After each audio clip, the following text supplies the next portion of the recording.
So who's really the fool? I can't believe they bought that. What a bunch of fools.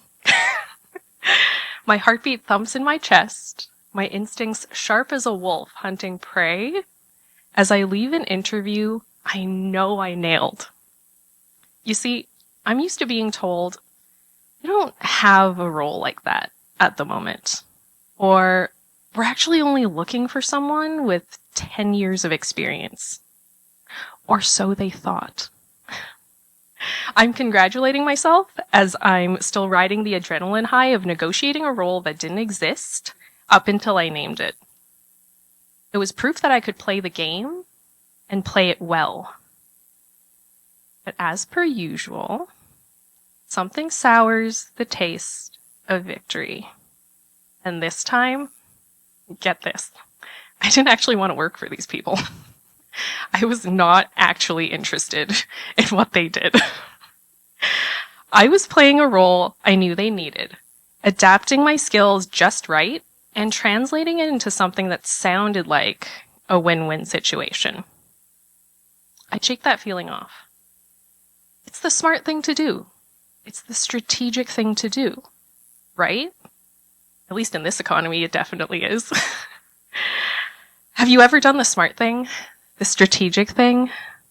If you're nodding yes, I bet you're the kind of person who succeeds at whatever it is they set their minds to. You know how power flows through rooms, and you know how to shapeshift in situations to bend circumstances in your favor. And still, despite all that cleverness, it didn't help me create the worlds that I wanted to create.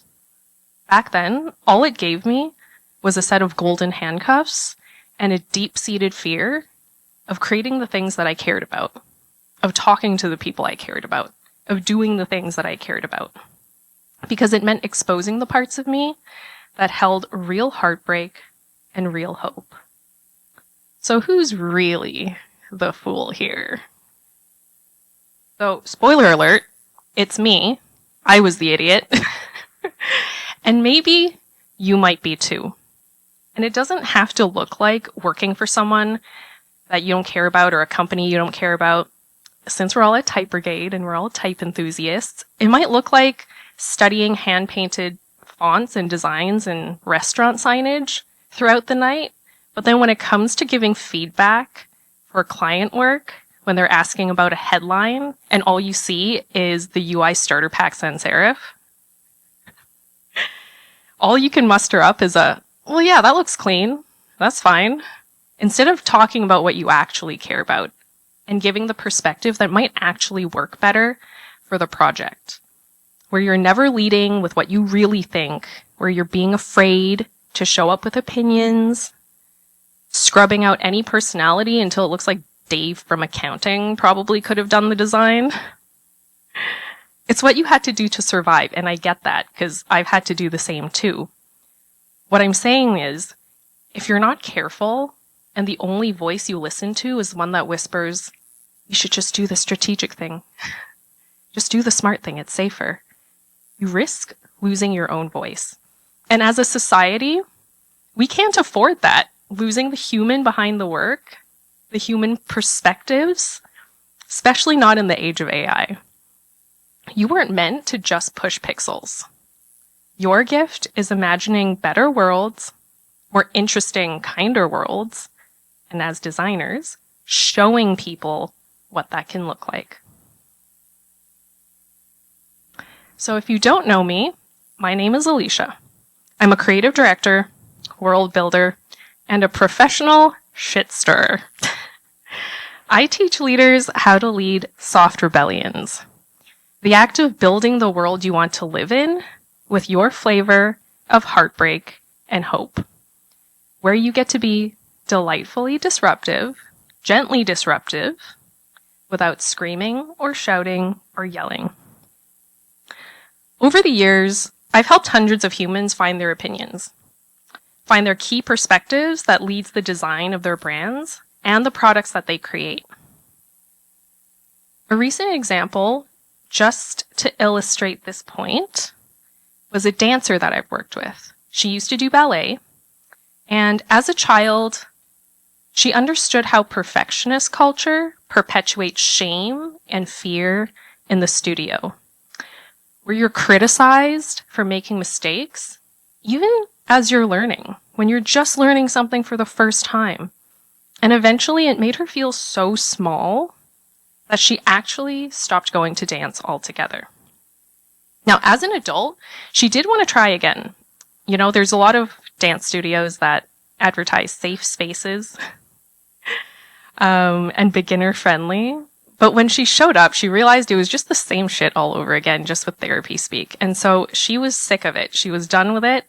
And she took that anger, she took that opinion, and she ended up creating Wobbly Human classes, where people can learn without self-consciousness or fear, and where messy is expected and not punished. Because ultimately, that's what dance and life should feel like. That's a soft rebellion. That's an opinion we need. And you need to make sure that you're bringing in the heartbreak and the hope into whatever it is you create.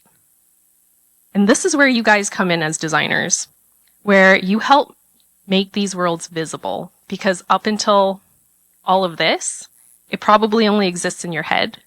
It exists in conversations. It might exist behind closed doors, but we need to make sure that other people can see it too, so they can join in. Not only that, you're capable of creating the same for yourself, for whatever industry it is that you work in. And that soft rebellion can only exist if you don't hide your real heartbreak and hope away. Now, we all like to think of ourselves as problem solvers. We like to think of ourselves as culture makers, ground shakers, right up until the point it makes us feel a little bit vulnerable. But if we choose to stay safe, this is what we get.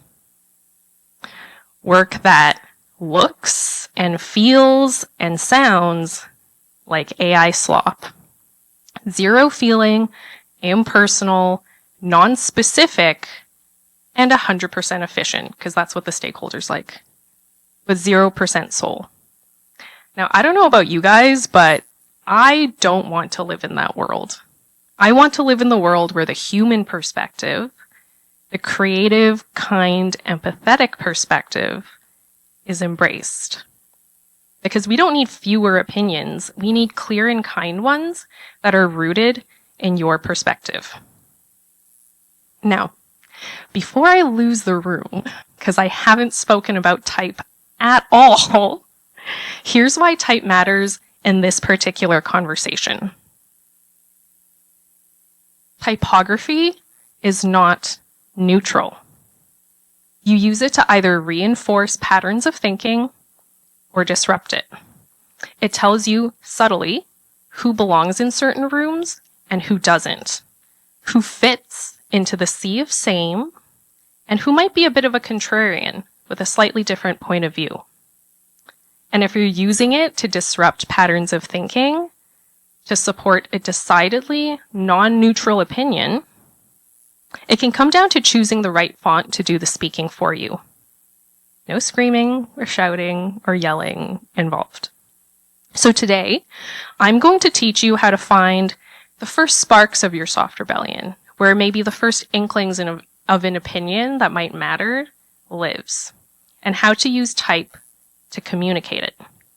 So for the next little bit, I want you guys to think of maybe a passion project that you want to work on, or perhaps if there's a project at work that might benefit from a slightly more non-neutral point of view, keep that in the back of your mind. So, step number 1, anger is your friend. If you know how to listen, that is, right? So it's a really useful tool to help you find that flavor of heartbreak, because it shows up when there's unfairness, when there's injustice, when there's something that actually needs to be fixed.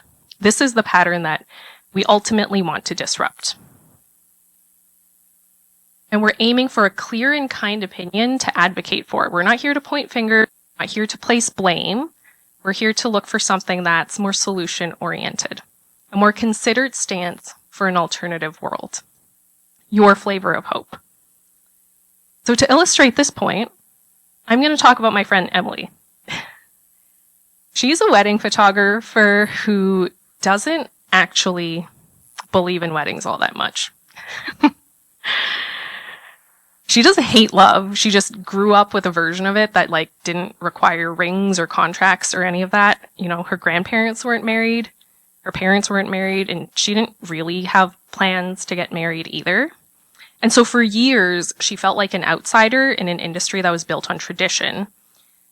And one day, when she saw a queer couple get turned away from services, that's when the anger really flared up. That's when she was like, you know what? This is not something I'm going to stand for, and I really want to do something about it. So what she decided to do is dedicate her time photographing love that isn't afraid to create its own traditions. And her perspective, her opinion around it, is that the best traditions are the ones you create, not the ones you inherit. So, anger is your friend if you know how to listen. Try to find an opinion, something strong, something that indicates that there's a world that needs to be fixed, and then tell me what that looks like. Step number 2, paint blue skies on prison walls. So, our job as creatives is to show that new worlds can exist. Again, a lot of the times when we're ideating, when we're talking to people, there's no visual for it. It exists in our heads, in conversations, in back rooms. And most systems are going to feel immovable because people simply can't imagine what an alternative looks like. So instead of shouting at walls, create something new that lets people see there was another option all along. And this is where we're going to use type to do it. So let's go back to M's example. The best traditions are the ones you create, not the ones you inherit. That's the perspective piece. So what does the prison look like? It's a beautiful prison, but a prison nonetheless. So if that's the perspective piece, what we're really trying to move away from is something that really takes after mainstream tradition. So Vogue weddings, maybe Harper's Bazaar weddings, anything that looks and feels really stripped down and clean like this. And mind you, this is not a moral judgment. If you like this type of typography, that's completely fine. It's just that for this particular opinion, it's not what we're going for. So instead, oh, actually, hang on, there's a little bit more I want to say about this. We really need to take a look at what those patterns look like in order to break them. And because we're not going to go through 60 to 80 pages of discovery, this is a very generalized version, but I want to take a look at the type itself. So what do we see in some of these examples? Really, really sharp serifs. We see high contrast strokes. So you can even see that in the Vogue cover.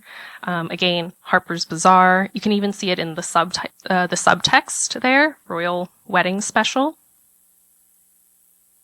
And just in general, for general stylization, capitalization of the type itself. So this would be considered classically elegant. You see this a lot in wedding spaces. Wedding vendors do this a lot. And it's a way to indicate that, hey, I belong in this space. I want to be a part of this space. But for M, that was the prison. She doesn't want to belong in that space. So what are we going to do instead? We decided to go with something that was a little bit more imperfect, a little bit more hand-drawn with a warmer feel to it. You can see that, especially with the serifs themselves, there's a lot of asymmetry. Every letter form is a little bit imperfect, and it helps convey the idea that you can create your own traditions. Things don't need to look picture perfect all of the time. And it helps us build a world that looks like this. The one that she wanted to be in, the one that her clients wanted to be in. Again, all without screaming or shouting or yelling that the traditional wedding industry is wrong. She just created her own blue skies instead. So this is one example. I wanted to go over one more example with you guys. So maybe you guys relate to Emily, maybe you don't. She's a service provider. With Remsen, they create products. So I'll walk you through the entire process one more time. So what's the perspective piece? The idea is that beauty is for all ages. And for too long, if you weren't young or able-bodied, everything is treated like it's a medical problem. You know, a lot of the mobility aids, a lot of the products that are required are either cheap or clinical. It doesn't make aging feel very exciting or something that you want to aspire to. So that was kind of the pain and the suffering and the hurt and the opinion piece that came from the founders when they saw how it was affecting their grandparents. And what does the prison look like? Well, exactly as you might expect. Sans serifs, UI starter kit. If we need to go into specifics, clinical, utilitarian, very practical. And again, this is not a moral judgment. That's just the patterns that we're seeing that we need to break in order to communicate that perspective piece, that opinion piece. So instead, this is where they landed. Something that feels a little bit more architectural. So bringing in their flavors of hope. These are people with an architectural background, product development background. And we wanted something that, again, didn't feel medical or clinical, something that feels a little bit more editorial, which you can see again from the higher contrast strokes with the sans serif.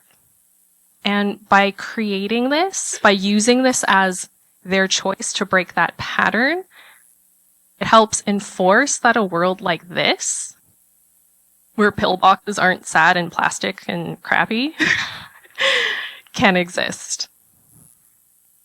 So, as a recap, to find your soft rebellion, anger is your friend. Find that opinion piece. Don't be afraid to say what you don't like, but make sure you follow up with what you do like and what you want to see. And then paint blue skies on prison walls. Use type or any other design element of your choice to break that visual pattern of what's expected in that prison to show that there's another way forward. Okay, so we've done the super serious work of finding what needs changing. You've identified the problem, you've translated it into something visual, and you've picked or designed the typeface that means something. Yeah, so I hate to break it to you, that was like not the hard part. The hard part is hitting publish. And this is where most ideas and most soft rebellions come to die. And it's not because your idea was bad or your perspective was wrong or your opinion sucked. It's because you succumb to that voice in your head, or maybe someone else's voice that's outside of you that says, oh, I don't know, that's kind of weird. I don't know about that. Or, well, other people don't do it that way. Why don't we choose something a bit more normal? Yeah, I know that feels real, but if you decide to listen to that smart and strategic voice here, the voice or the world that people need to see, the one that holds a bit more hope, the one that encapsulates that lesser known opinion, that disappears with it. So instead, you need to let your frog lead. Let me explain. So it was a random Tuesday morning, probably overcast because it was in Vancouver. And I was sitting with the guy I was seeing at the time, Greg. And I refused to break eye contact. Deadpan, I tell him, he's my son. Now, I've had my fair share of people who smile politely, nod along, laugh awkwardly, or if you're particularly unwhimsical, look at him with disgust, because no self-respecting adult plays with stuffed animals, let alone calls a stuffed frog their child. All I knew was that I've had Frog since I was 5, and I'll be damned if anyone disrespects him. The corners of Greg's eyes crinkle, and he doesn't miss a beat. I found a really nice park the other day. We should take him for a picnic.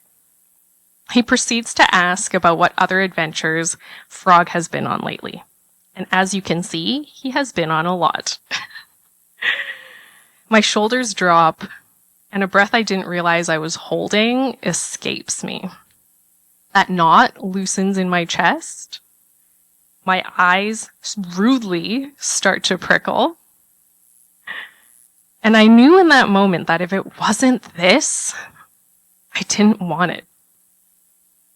See, it always feels really risky bringing Frog to meet new people. But the truth is, Frog has never let me down. He is the perfect measure of whether or not someone gets to stay. And over the years, it has only compounded. So, my friends invite him front row to their gigs. They sew him clothes to make sure he's protected on his outdoor adventures. And they even invite him to dinner as their guest of honor. It's proof that even the weirdest parts of you can be celebrated as long as you let it be seen without compromise. You're not asking for acceptance when you lead with your frog. You're the one who's in control. You're the one who gets to decide, who gets to participate, who has a say, and who gets to be a part of your soft rebellion. Maybe Frog is that contextually weird font, or that uncommon, excluded point of view. Or maybe Frog is just you. For all the super serious problems and all the suffering that your work diligently tackles, I hope you never forget to lead with your frog. Because we need your soft rebellion. We need the magic that is you.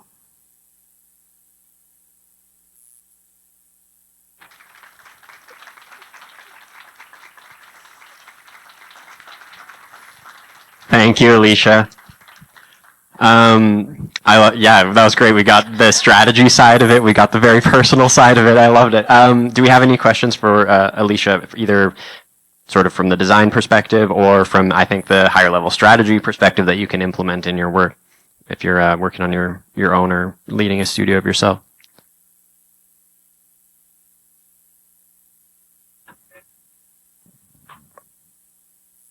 How do you convince your client that frog is the idea? So, I think that might not be the right question. I don't really give them the option. So normally the way it works is that, you know, if you're not ready to lead a soft rebellion, if you're not willing to bring your perspectives to the table, generally speaking, I find it very challenging to create something new and interesting for you. And so over time, that's how I've presented my work, that's how I've presented the stories, and that's how people then come to find me. So usually if there's a little bit of friction for people to, you know, lead with their frog, I just remind them that the world really needs their flavor of hope, that even if they're tackling a problem that a bunch of other people are tackling at the same time, their personal experiences and their stories and their way of tackling the issue is also needed, because that's going to be different for everyone, and we need everyone to deal with the problems that we see in the world.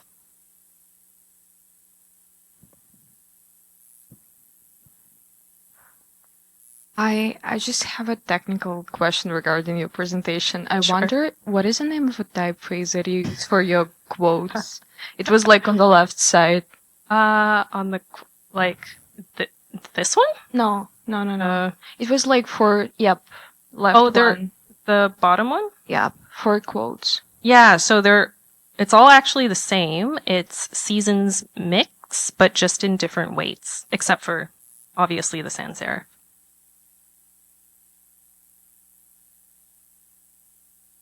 If I can ask a follow-up to the first one, Yeah. How often do people come to you looking for graphic design and you're actually like delivering strategy, or how do you sort of balance your role there? I would say about 60% of my work is consulting and strategy. Because again, that informs the design work, that informs the product, that informs the website or whatever it is that you're going to be producing, which then I reach out to, my team to manage.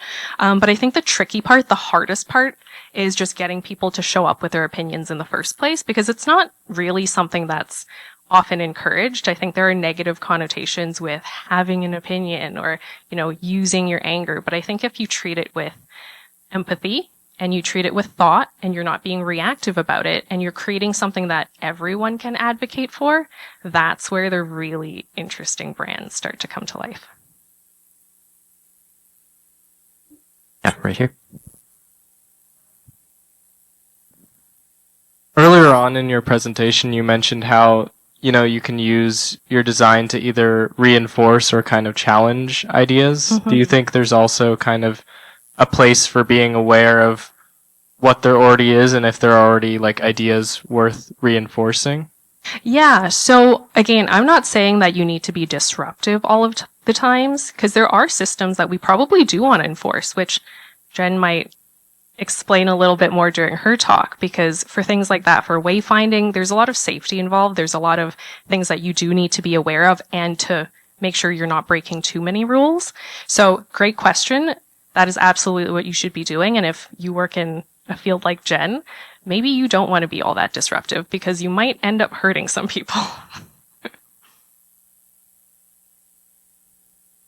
All right, so we'll try to strike the perfect balance. We'll take a quick break, and then we'll be back with Genevieve's talk after this. But thank you so much, Alicia, for that amazing presentation. Thank you.